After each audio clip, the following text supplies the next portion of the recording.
University మంచి భవిష్యత్తు కోసం తెలుగు విద్యార్థులు ఇష్టపడే యూనివర్సిటీ.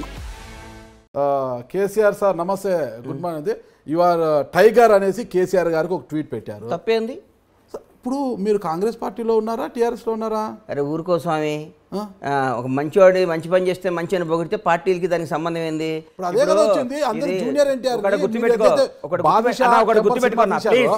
గుర్తుపెట్టుకో, చెప్పండి. అవతల పార్టీ ఉన్నాను, యువతల పార్టీ ఉన్నాను, ఆ ఇంట్లోనే ఇంట్లో ఉన్నాడు కదా. మంచిని మంచి అనాలి, చెడుని చెడు అనాలి. నా కొడుకు తప్పు చేసినా నా కొడుకుని తిట్టాలి. పక్కోడు నాకు శత్రువు కొడుకు మంచి పని చేసినా పొగడాలి. పొగిడితేనే క్యారెక్టర్. ఊరికే వాడు మంచి చేసినా కానీ అని తిడితే అది రాజకీయ వెట్ అవుతుందండి. నిలబడాలి కదా. కేసీఆర్ గారిని టైగర్ అన్నప్పుడు నిలబడాలి కదా. అంటే జూనియర్ ఎన్టీఆర్ ఫ్యాన్స్ నుంచి వ్యతిరేకత రావడం, జూనియర్ ఎన్టీఆర్ గారు మళ్ళీ ట్వీట్ చేశారండి. జూనియర్ ఎన్టీఆర్ టైగర్ అంటూ మళ్ళీ ట్వీట్ చేశారు కదా. గుర్తుపెట్టుకో అన్న, ఒకటి నువ్వు గుర్తుపెట్టుకో. నా ఎన్టీఆర్ గారి ట్వీట్కి, కేసీఆర్ గారి ట్వీట్కి, విజయసాయి రెడ్డి గారి ట్వీట్కి నువ్వు ఇట్టిట్ అనేదానికి దేనికి ఏ విధమైన సంబంధం లేదు. నంబర్ 1, కేసీఆర్ గారు నేను ఆ రోజు ఎందుకు చేశానంటే, నేను ఆ రోజు నారాయణపేట ఏదో పనుండి వెళ్తే నారాయణపేట పక్కన మా పొలం ఏదో రిజిస్ట్రేషన్ ఉంటే పోయేస్తుంటే అక్కడ రైతులతో మాట్లాడితే వాళ్ళ ఆనందం, ఆ సస్యశ్యామలో, ఆ వాటరు ఏందా, నీళ్ళ పంచాయతీ ఏంది, నీళ్ళు ఎట్లున్నాడు, మనకి బేఫికర్ సార్, ఒక 2-3 ఏళ్ళు వర్షాలు లేకున్నా ఏం కాదు సార్ అని మాట్లాడుతుంటే, ఈ కేసీఆర్ గారు వచ్చిన తర్వాత ఆ డెవలప్మెంట్ చూసి బై గాడ్ ఇంకో ఇంటెన్షన్ కూడా లేదు నాకు. కేసీఆర్ గారు మీరు టైగర్, ఎందుకంటే అట్టడుగుపోయిన తెలంగాణ, కష్టాల్లో ఉన్న తెలంగాణ, బీటులు బారిన తెలంగాణ, దాహతు కోసం ఎదురు చూస్తున్న తెలంగాణ, ఫ్లోరైడ్ బాధితుల తెలంగాణ, ఇన్ని తెలంగాణను మంచో చెడో విడిపోయినాక ప్రతి ఒక్కళ్ళు సస్యశ్యామలం తెలంగాణ. సస్యశ్యామలం. నేను only I'm talking about lands, agriculture, water. అంతేగాని మీరు కేసీఆర్ నచ్చాడా, అవినీతి లేదా, ఇవన్నీ నువ్వు 100 క్వశ్చన్లు వేసి తిరకాసు పెట్టి శకుని క్యారెక్టర్ నా ముందు చేయకు. శకుని లాగా చేయకన్నా నేను వాస్తవంగా చెప్తున్నా. నేను ఆగన్నా, కేసీఆర్ గారు ఆ విషయంలో నచ్చి సార్ వాళ్ళ రైతుల్లో ఆనందం చూసి కేసీఆర్ సార్ టైగర్ అని పెట్టా. అంతేగాని దాని వెనకాల ఒక స్కెచ్ చేసి, దానికి ఒక మాస్టర్ ప్లాన్ వేసి, దానికి ఒక బోర్డు మీటింగ్ పెట్టి, నీలాంటి 10 మంది సలహాలు తీసుకొని ఒక్క పెడతా. నాకు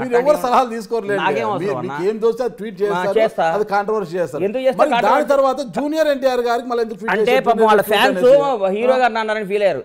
ఎన్టీఆర్ అనేవాడు నా హీరో, నాకు ఎప్పటికీ నాకు ఆ రెస్పెక్ట్, ఆ గౌరవం ఉంటుంది. నా ప్రాణం పైన నేను ఎన్టీఆర్ గారిని కామెంట్ చేయటం అట్లా చేయను. నాకేం అవసరం అండి.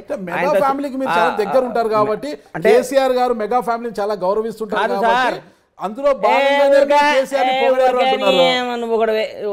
ప్రసోదితో పొద్దున్నే తీసుకొచ్చి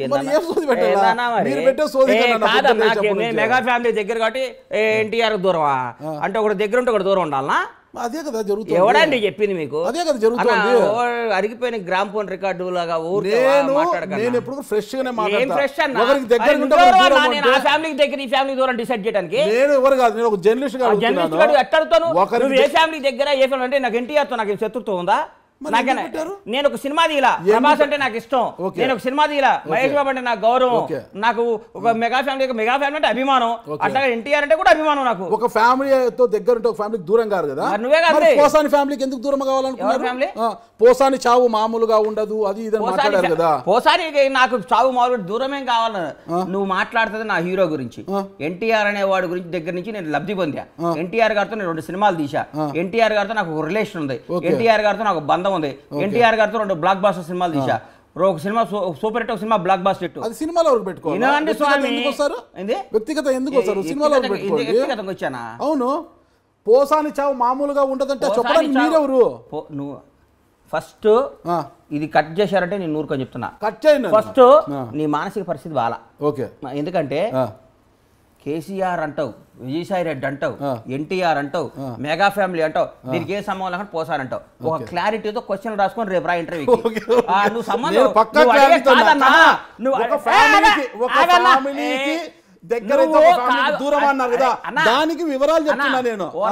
నువ్వు వేరే వాళ్ళు ఇరికించుకో. నీ వల్ల నువ్వు పెట్టే బోర్లో ఎలికలు చాలా ఉంటాయి, పడేయి. బండ్లా గణేష్ పడ్డావు. నువ్వు 1 by 1 క్వశ్చన్ కరెక్ట్ గా అడుగు. నువ్వు 1,00,000 క్వశ్చన్లు అడుగు, నేను 1,00,000 సమాధానం ఇస్తా. సంబంధం లేని మాటలు మాట్లాడుకో. నువ్వు ఎత్తుకునేదే తప్పు. ఆంధ్ర అన్నావు, విజయసాయి రెడ్డి గారు ఆన్సర్ ఇచ్చా, కేసీఆర్ గారు అన్నావు ఆన్సర్ ఇచ్చా, ఎన్టీఆర్ గారు అన్నావు ఆన్సర్ ఇచ్చా, చిరంజీవి గారు అన్నావు మెగా ఫ్యామిలీ అంటే ఆన్సర్ ఇస్తా, మళ్ళీ ఇంకో పోసాని అడుగు ఆన్సర్ ఇస్తా, అంతేగాని దాన్ని దీన్ని కింద పైన పెట్టి నన్ను ఇబ్బంది పెట్టాలి. లింకులు పెట్టడం నువ్వు ముందు నిద్రపోకుండా రాసుకొని వస్తావు, ఈ నెట్ట లింక్ పెట్టాలని. నేను లింకు కానీ గింకు కానీ పెట్టను. నువ్వు 9 దాకా నీ ప్రోగ్రామ్ ఎట్టెక్ కొట్టాలని చూసా, మళ్ళీ నన్ను తిడతావు, నన్ను మనకున్న రిలేషన్ తో మళ్ళీ నేను వచ్చి నేను ఒప్పుకున్నా. నేను ఎందుకు అన్నానంటే ఒక ఫ్యామిలీకి దగ్గర ఉంటే ఒక ఫ్యామిలీకి దూరం అయినట్టు అన్నారు కదా, దానికి సీక్వెన్స్ ఇది అన్నాను. ఎన్టీఆర్ ఫ్యామిలీ ఏంది, మెగా ఫ్యామిలీ ఏంది, నువ్వు మాట్లాడే మాటలు ఏ ఇష్యూలో అన్నాను, ఏ ఇష్యూలో అన్నాను అడగవే.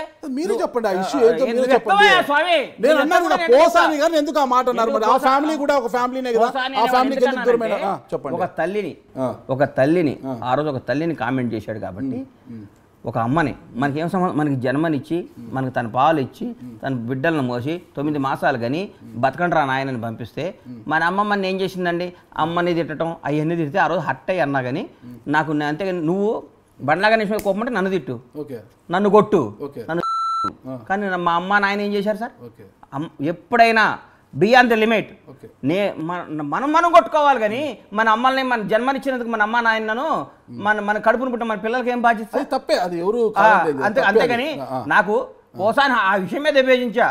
పోసాని భార్య నాకు క్లోజు, పోసాని పిల్లలు నాకు క్లోజు, కానీ ఈ మధ్య మాట్లాడటం లేదు ఎందుకంటే కలవలేదు. అంతేగాని పోసాని అనేవాడు నాకు ఎన్నో వేషాలు రాశాడు, నా సినిమాలో ఆయనకి లైఫ్లో మర్చిపోలేని వేషం ఇచ్చే టెంపర్లో నాకు ఏ విధమైన లేదు. అంటే దేనికైనా ఒక క్రాస్ ఉంటుంది నాగరాజ్ అన్న, ఒక క్రాస్ ఒక గీత ఉంటుంది.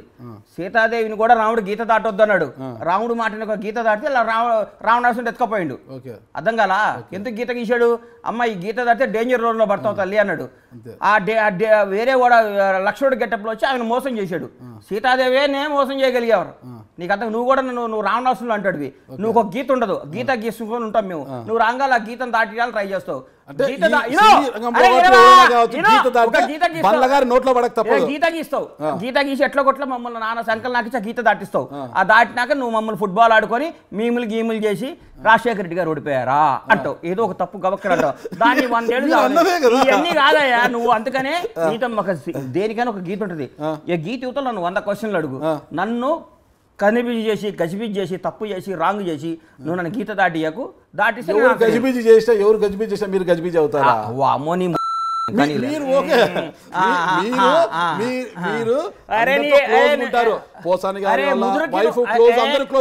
పూరి గారు ఫ్యామిలీ కూడా చాలా క్లోజ్, అంటే క్లోజ్ ఉంది కాబట్టి కొద్దిగా ఇలా అంటే కొద్దిగా లూజ్ టాక్ కూడా చేస్తుంటారు అప్పుడు క్లోజ్ గా.